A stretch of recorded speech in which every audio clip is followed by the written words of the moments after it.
পায়ের তলায় সর্ষে নিয়ে ঘোরেন অভিনেত্রী সন্দীপ্তা সেন। বাংলা বিনোদনিয়ার খুবই পরিচিত মুখ তিনি। ছোট পর্দার দুর্গা তিনি। এখনও অনেক দর্শকই তাকে মনে রেখেছেন ওই সিরিয়ালের জন্য। তারপরে অবশ্য আরও বেশ কিছু সিরিয়ালেই অভিনয় করেছেন তিনি।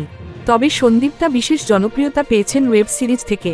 এখন ডিজিটাল মাধ্যমেই বেশি দেখা যায় তাকে। আর কাজের ফাঁকে সুযোগ পেলেই তিনি বেরিয়ে পড়েন ঘুরতে। সঙ্গী হন স্বামী সৌম্য। দেশ থেকে বিদেশ দুজনে বেশ ভালোই ঘুরে বেড়ান এদিক সেদিকে। ঘুরতে গিয়ে মনে করে ছবিও শেয়ার করেন তারা সোশ্যাল মিডিয়ায়। সম্প্রতি সন্দীপ্তার শেয়ার করা একটি ছবিকে ঘিরে বেশ চর্চা চলছে নেটপাড়ায়। সুইমিং পুলের জলে শরীর ভাসিয়ে লেন্সবন্দি হয়েছেন সন্দীপ্তা। ছবিতে কালো মনকিনিতে ধরা দিয়েছেন সন্দীপ্তা। খোলা চুল আর বিনা মেকআপেও যেন ঝলমল করছেন তিনি।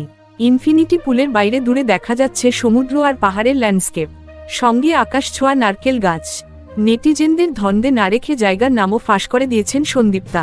জানিয়েছেন কেরলের ওয়ানারে ঘুরতে গিয়েছেন অভিনেত্রী। Thank you so much for watching our videos.